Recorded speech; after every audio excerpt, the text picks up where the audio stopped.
Julia Quinn, série Os Rockabills, livro 2, O marido de faz de conta. Estamos, enfim, vendo os primeiros sinais da primavera, o que me deixa bastante contente. Por favor, dê uma dessas flores secas ao Capitão Roxby. Espero que eu tenha conseguido prensá-las corretamente. Achei que vocês dois gostariam de receber um pedacinho da Inglaterra. Carta de Cecília Harcourt ao irmão Thomas. Capítulo 19. Mais tarde naquela manhã, Cecília saiu para caminhar pelo porto. Durante o café da manhã, Edward dissera que iria se encontrar com o Coronel Stubbs e que não sabia quanto tempo ficaria ocupado. Ela, provavelmente, passaria o dia inteiro por conta própria. Ao voltar ao quarto, chegou a cogitar retomar a leitura do livro de poesia, que vinha se arrastando ao longo da semana anterior, mas em poucos minutos ficou claro que precisaria sair. O quarto parecia claustrofóbico, as paredes próximas demais, e sempre que tentava se concentrar nos tipos que cobriam as páginas, sentia os olhos se encherem de lágrimas. Estava com os nervos à flor da pele, por diversos motivos. Assim decidiu que a situação pedia uma caminhada. O ar fresco lhe faria bem, e ela estaria menos suscetível a irromper em soluços se houvesse testemunhas à volta. O objetivo do dia, não chorar em público. Parecia uma tarefa impossível. O tempo estava ótimo, não estava quente demais, uma leve brisa soprava na orla, o ar recendia a sal e a algas. Uma surpresa agradável ao se considerar que, com certa frequência, o vento trazia o fedor dos navios-prisão ancorados a pouca distância da costa. Cecília já tinha passado tempo suficiente em Nova York para conhecer um pouco da rotina do porto. Havia navios chegando quase todos os dias, mas poucos traziam viajantes civis. A maior parte eram navios mercantes, que levavam os suprimentos de que o exército inglês tanto precisava. Algumas dessas embarcações tinham sofrido adaptações para acomodar alguns passageiros pagantes. Foi assim que Cecília conseguira sair de Liverpool rumo às Américas.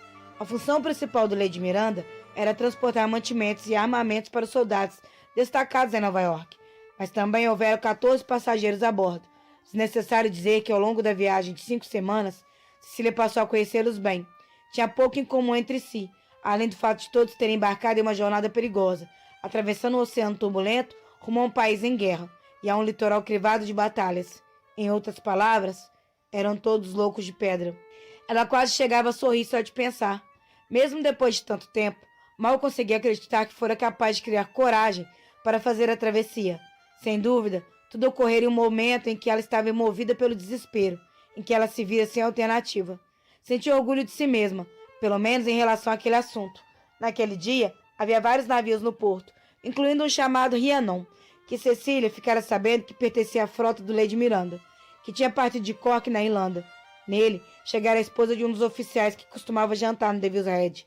Cecília ainda não conhecera a mulher pessoalmente, mas a chegada dela fora acompanhada de muita fofoca e boas risadas.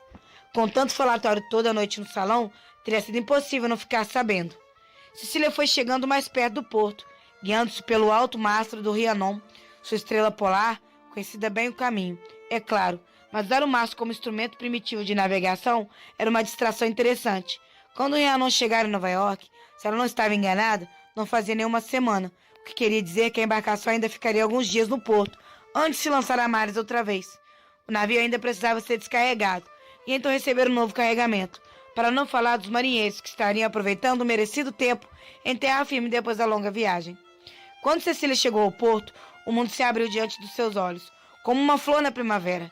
Sem os prédios de 3 e 4 andares, que até então bloqueavam o sol, a claridade intensa do meio-dia banhava tudo ao redor. Ali, à beira d'água, havia algo que fazia com que a terra parecesse infinita, mesmo que as docas não dessem para o mar aberto. À distância, Cecília enxergava o Brooklyn e sabia muito bem com que rapidez o navio percorria a curta extensão da baía e ganhava o Atlântico. Era mesmo lindo, pensou ela, diferente demais do próprio lar.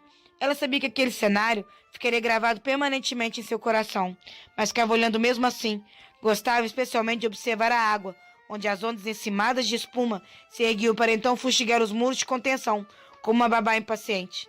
Ali, o mar era azul claro, mas ela sabia que logo além do horizonte ele ganharia um tom escuro e insondável.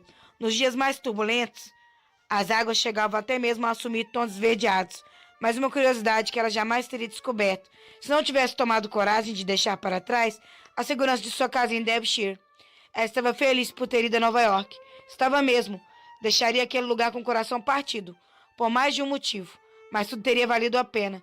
havia se tornado uma pessoa melhor. Não, uma pessoa mais forte. Uma pessoa melhor não teria sustentado uma mentira durante tanto tempo. Ainda assim, sentia-se feliz por ter feito aquela viagem, por si mesma e até mesmo por Edward. Nos 2 dias que antecederam seu despertar, a febre de Edward subira a níveis preocupantes e ela passara a noite inteira ao lado de sua cama, aplicando-lhe compressas geladas na testa. Ela jamais saberia se tinha, de fato, salvado a vida dele, mas se tivesse sido o caso, então tudo aquilo teria valido a pena. Era uma ideia a qual ela tinha que se agarrar, pois seria sua única companhia pelo resto da vida. Foi então que ela percebeu que já estava planejando a partida. Olhou para a própria barriga, poderia estar grávida. Ainda não tinha recebido nenhuma evidência do contrário. Era contudo improvável, e ela sabia que tinha de começar os preparativos para a viagem de volta. Aquele era o verdadeiro motivo de sua visita ao porto.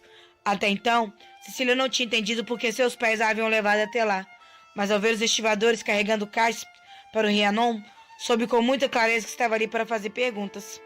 Quando o que faria quando voltasse para casa? Bem, ela teria tempo de sobra para pensar nisso enquanto estivesse trancada em sua cabine no navio. Com licença, senhor, gritou ela para o homem que estava cuidando do carregamento. Quando zarpa? Ele arqueou a sobrancelha, meneou o rosto na direção do navio e perguntou: está falando do Rhiannon? Sim. Estão voltando para a Grã-Bretanha?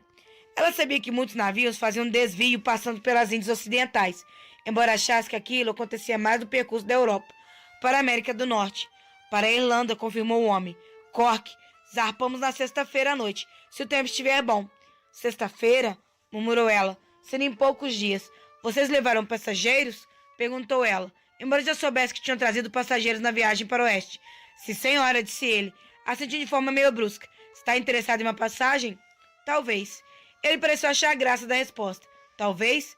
A essa altura a senhora já não deveria saber? Cecília não se dignou a responder. Em vez disso, cravou no homem um olhar gélido, o mesmo que usara tempos atrás quando tentara encarnar a esposa do filho de um conde, sustentando até que o homem gesticulasse na direção de outro sujeito mais à frente, dizendo: pergunta ao Times. Ele vai saber informar se ainda tem lugar. Obrigada, respondeu Cecília. Caminhou na direção de 2 homens que estavam perto da proa do navio. Um deles estava com as mãos na cintura, enquanto o outro gesticulava para a âncora. Nada na postura deles indicava que a conversa era séria, de modo que enquanto se aproximava ela disse: com licença, um dos senhores é o Sr. Times? O homem que apontara para a âncora tirou o chapéu. Sou eu, senhora, o que deseja? O senhor ali atrás? Falou ela, apontando para onde estivera instantes antes. Mencionou que talvez ainda haja um lugar no navio. Homem ou mulher? Perguntou ela. Mulher, ela engoliu em seco. Eu mesma. Ele aqui é seu. E Cecília sentiu uma simpatia pelo homem, vendo sinceridade em seus olhos. Temos lugar para uma mulher, informou ele. Seria numa cabine compartilhada. Tudo bem, disse ela. Dificilmente poderia pagar por uma cabine privada. Mesmo a compartilhada já seria bastante cara. Mas Cecília tivera o cuidado de guardar o dinheiro da passagem de volta. Fora difícil. Antes de Edo despertar, ela vivera com quase nada. Nunca sentira tanta fome na vida. Mas sempre se restringira a apenas uma refeição por dia. O senhor poderia me informar o preço? Perguntou ela. O homem respondeu, e o coração dela se partiu, ou se iluminou, porque o preço da passagem era mais do que o dobro do que ela tinha pago para ir até Nova York. Era muito mais do que o dinheiro que tinha guardado. Não entendia por que era tão mais caro viajar do oeste para o leste. Os navios deviam cobrar mais caro simplesmente porque podiam. As pessoas de Nova York eram leais à coroa. Cecília imaginava que passageiros tendiam a estar mais desesperados para deixar Nova York do que para chegar à cidade. Em todo caso, não importava, porque ela não tinha dinheiro suficiente. Vai querer comprar uma passagem? Perguntou o Sr. Times. Ah, não, respondeu Cecília. Talvez depois, mas agora não. Talvez no próximo navio, se conseguisse guardar um pouquinho toda vez que Edward desse dinheiro para fazer compras. Ela suspirou. Para quem já era uma mentirosa, transformar-se em uma ladra não seria nada demais. O baú de Thomas era muito pesado, então Edward providenciou para que fosse levado de carruagem até Devil's Head. Sabia que no salão haveria gente de sobra para ajudá-lo a carregar as coisas escada acima. Contudo, ao chegar ao quarto de número 12, viu que Cecília não estava lá. Não chegou a ficar surpreso. No café da manhã, ela não dissera nada sobre sair, mas ele não esperava que ela fosse ficar o dia inteiro enfurnada no quarto.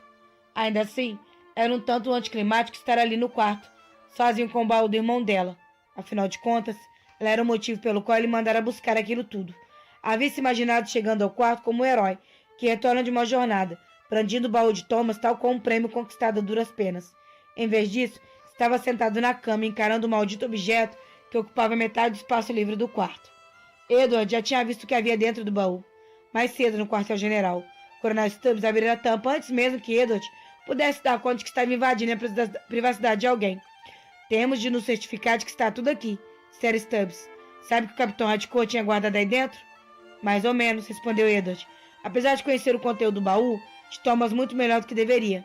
Fuçaram os pertences do amigo várias vezes, procurando as cartas de Cecília, para poder reler as palavras depois. Às vezes nem chegava a ler. Ficava só olhando a caligrafia dela. Às vezes era só disso que ele precisava. Por Deus, ele era um trouxa. Trouxa não, era muito pior. Porque quando Stubbs abriram o baú e pediram que Edward inspecionasse os objetos, a primeira coisa que ele fizera fora pôr os olhos no retrato de Cecília. O retrato que, depois de todo aquele tempo, ele já percebera que não se parecia muito com ela. Ou talvez parecesse. Para uma pessoa que não a conhecesse de verdade. Não transmitia a vivacidade do sorriso dela, nem a nuance extraordinária de seus olhos. Ele achava que nenhuma tinta no mundo seria capaz de reproduzir a cor daqueles olhos. O coronel voltara à mesa, e quando Edward ergueu o olhar, ficou claro que a atenção do homem estava nos documentos que tinha à frente, e não no baú do outro lado da sala. Edward meteu o retrato no bolso, e continuava ali quando Cecília voltou da caminhada, no bolso do casaco pendurado bem direitinho, dentro do armário. De modo que, além de trouxa, Edward era um ladrão, e embora estivesse se achando um canalha, não conseguia de jeito nenhum se arrepender de sua ação. Você trouxe o baú de Thomas, exclamou Cecília baixinho, assim que entrou no quarto. Os cabelos dela estavam um pouco bagunçados pelo vento, e por um instante Edward ficou hipnotizado por uma mecha fina que se soltara e pousara na bochecha. A mecha tinha uma leve ondulação, formando um cacho muito mais definido do que quando ela ficava com o cabelo totalmente solto. Uma bela maneira de desafiar a gravidade. Que pensamento peculiar. Ele se levantou da cama, pigarreando, forçando-se a prestar atenção no que dizia. O coronel Stubbs conseguiu recuperar os pertences de Thomas. Cecília foi até o baú, com uma hesitação curiosa. Estendeu a mão, mas se deteve antes de alcançar o fecho. Você olhou o que tem dentro? Olhei sim, respondeu Edward assentindo. O coronel Stubbs me pediu para verificar se estava tudo em ordem. E estava? Como ele poderia responder aquela pergunta se estivesse tudo em ordem antes? Agora não estava mais, não com o retrato dela guardado no bolso. Até onde eu pude notar? Sim, respondeu ele enfim. Ela engoliu em seco, um gesto ao mesmo tempo nervoso, triste e pensativo. Ele queria contar a ela. Chegou bem perto de dizer. Já estava dando um passo à frente quando se deu conta de que estava fazendo. E então se deteve. Não conseguia esquecer o que ela tinha feito. Não conseguia se permitir esquecer, que não era bem a mesma coisa. Contudo, ao olhar para Cecília ali, de pé, ao lado do baú do irmão morto, com um olhar melancólico e desalentado, Edward não pôde deixar de pegar a mão dela. Você deveria abrir logo, disse ele. Acho que vai ajudar. Ela assentiu, grata, e soltou os dedos dele a fim de usar as duas mãos para levantar a tampa. As roupas dele, murmurou ela, tocando a camisa branca que estava logo em cima, dobrada com capricho. O que devo fazer com elas? Edward não sabia o que dizer. Não vão caber em você, observou ela. Thomas não tinha ombros tão largos. E no fim das contas, você está acostumado a roupas mais bem feitas. Tenho certeza de que encontraremos alguém que esteja precisando delas, respondeu Edward. Sim, boa ideia. Ele ficaria satisfeito. Então ela soltou uma leve risada, balançando a cabeça enquanto afastava de frente os olhos a mecha rebelde. Não, estou falando besteiras. Ele nem teria ligado. Edward fez uma expressão de surpresa. Eu amo, ela pigarreou. Eu amava o meu irmão. Mas ele não se compadecia muito da necessidade dos mais pobres. Não que desejasse mal a alguém, apressou-se em dizer, mas não pensava muito neles e ponto final.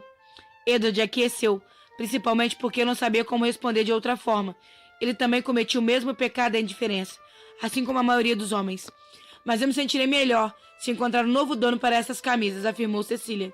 Disso, ele teria gostado. Falou Edward, logo explicando. Ele teria gostado de agradá-la. Ela abriu um sorriso torto e voltou-se para o baú. Também precisaria encontrar alguém para dar o uniforme dele. Alguém que precise. Ela correu a mão pela casaca de Thomas, os finos dedos pálidos contrastando com a lã vermelha. Quando eu estava no hospital com você, havia outros soldados e eu... Ela baixou o rosto, quase como se estivesse demonstrando respeito. Eu ajudava às vezes. Deveria até ter ajudado mais.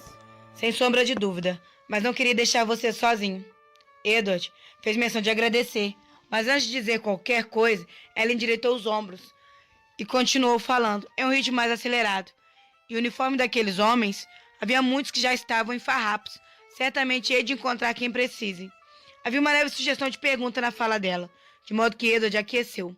Os soldados eram obrigados a manter o uniforme em perfeitas condições, um feito nada fácil, considerando a quantidade de tempo que passavam perambulando por campos enlameados e levando tiros.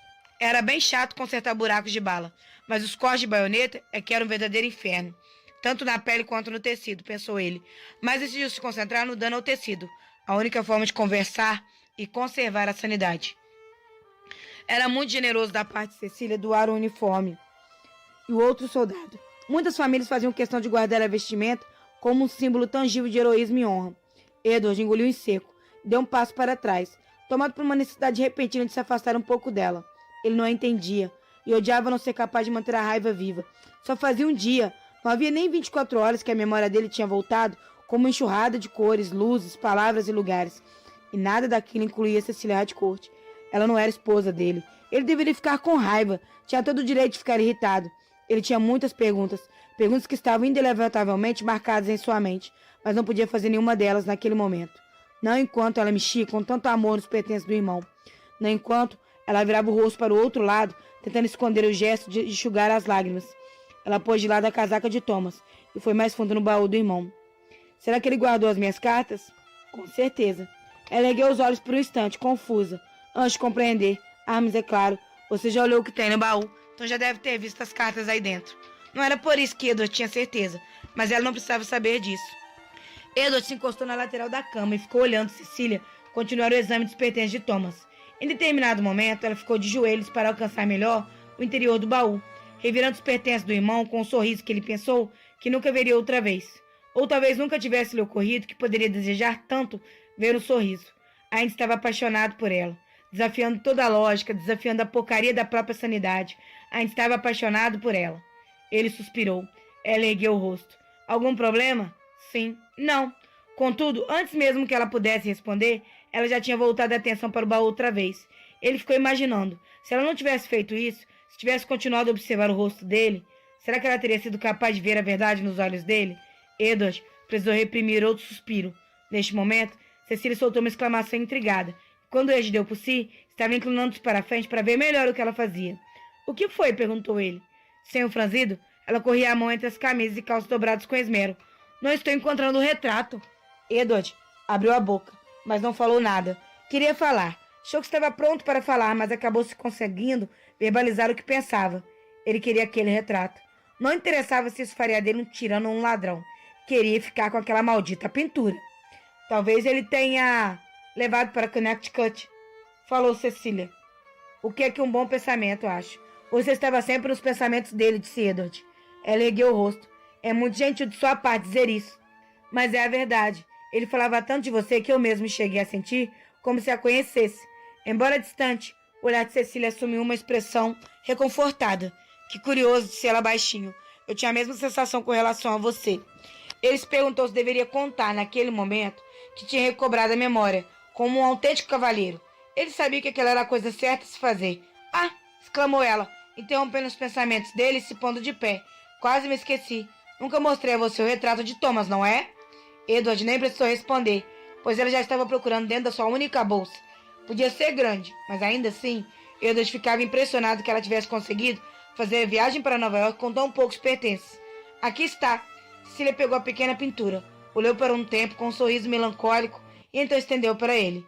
O que acha? Dá para ver que foi feita pelo mesmo artista, disse ele sem pensar. Ela hesitou surpresa. Você me lembra tão bem assim da outra pintura? Thomas gostava de mostrá-la a todo mundo. Não era bem uma mentira.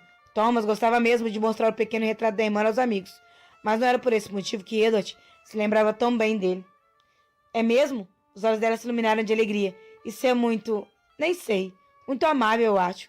É bom saber que ele sentia saudades de mim. Edward aqueceu. Ainda que Cecília não estivesse olhando para ele, tinha voltado à tarefa e já estava examinando outra vez os pertences do irmão. Edward começou a se sentir desconfortável naquela estranha posição de espectador. Na verdade, ele não estava gostando nada daquela situação. O que é isso? Murmurou ela. Ele se inclinou para a frente, para ver melhor. Ela tirou do baú uma bolsinha, virando-se para ele. Será que ele guardava dinheiro no baú? Edward não fazia ideia, então respondeu. Você vai ter que abrir para ver. Foi o que ela fez. Abriu e virou a bolsa, e a surpresa estampou-se em seu rosto ao ver várias moedas de ouro. Ai, meu Deus! Exclamou ela, olhando o tesouro inesperado em sua mão. Não era muito dinheiro, pelo menos não para Edward, mas ele se lembrou de que quando ela acordara, Cecília estava passando necessidade. Ela até tinha tentado esconder dele a gravidade de sua pobreza, mas não era uma mentirosa muito hábil. Ou pelo menos, fora isso que ele achara na ocasião. Ela deixava escapar uns detalhes aqui e ali ao mencionar. Por exemplo, que só estivera fazendo uma refeição por dia, e ele já conhecia a pensão em que ela estivera hospedada. Era quase tão ruim quanto dormir na rua. Ele estremeceu ao pensar o que teria sido dela se não tivesse encontrado no hospital. Talvez ele tivesse salvo um ou outro. Cecília ficou extremamente quieta, ainda encarando o ouro em suas mãos, como se fosse um artefato misterioso e inusitado. É seu, declarou Edward, imaginando que ela estaria tentando decidir o que fazer com as moedas. Ela se sentiu distraída, mirando as moedas com uma expressão muito peculiar no rosto. Guarde com o resto do seu dinheiro, sugeriu ele. Edward sabia que ela ainda tinha economias muito bem guardadas em sua algibeira. Por 2 vezes ela a vira contando o dinheiro.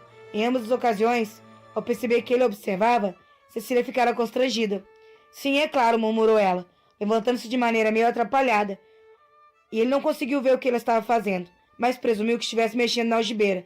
Está tudo bem? Sim, respondeu ela, de modo um pouco mais repentino do que ele esperava. É só que eu... Ela olhou por cima do ombro, dizendo, eu não esperava encontrar dinheiro no baú de Thomas. Isso quer dizer que agora eu tenho. Edward guardou, mas ela não terminou a frase. Agora você tem? Ele insistiu enfim. Ela olhou para ele, hesitante, e levou um instante de silêncio desconfortável para responder. Não foi nada. É só que agora eu tenho mais dinheiro do que pensava que tinha. O que para Edward parecia epítome da obviedade. Eu acho. Ele aguardou, mas as palavras dela morreram. Ela se virou e olhou o baú aberto. No chão ao lado do baú havia uma pilha de camisas, assim como uma casaca vermelha de Thomas. Mas tirando isso, ela deixara tudo no mesmo lugar. Estou cansada, disse ela. Eu acho... Você se incomodaria se eu me deitasse um pouco? Ele se levantou. É claro que não. Ela baixou os olhos, mas ao passar por ele, Edward vislumbrou seu rosto um traço de tristeza insuportável. Ela se deitou na cama, joelhos dobrados, encolhida, virada para o outro lado oposto que estava. Ele fitou os ombros dela, sem entender porque estaria tão contrito se não fosse pela tristeza que a moça já sentia. Ela não estava chorando, pelo menos não parecia, mas sua respiração entrecortada indicava que ela estava fazendo bastante esforço para se controlar. Ele estendeu a mão. Estava longe demais para conseguir tocá-la, mas não conseguiu se conter. Foi por instinto, tão certo como seu coração batia e seus pulmões sorviam o ar. Se aquela mulher estivesse sofrendo, ele teria o impulso de confortá-la. Contudo, não deu o último passo que o separava. Deixou a mão prender e ficou parado feito uma estátua, incapaz de lidar com a própria turbulência. Desde o primeiro instante em que a vira, ele desejara protegê-la, mesmo quando ainda estava tão fraco que mal conseguia andar sozinho. Ele quisera ser a força dela. Contudo, enfim, chegara a hora em que ela precisava dele, e ele estava apavorado, porque caso ele se permitisse ser forte por ela, caso cedesse ao impulso de dividir o fardo dela, corria o risco de perder novamente. E isso romperia dentro dele as últimas barreiras que ainda o impediam de amá-la de verdade. E assim, o próprio desengano estaria completo. Ele sussurrou o nome dela, bem de leve, quase como se estivesse desafiando a ouvir.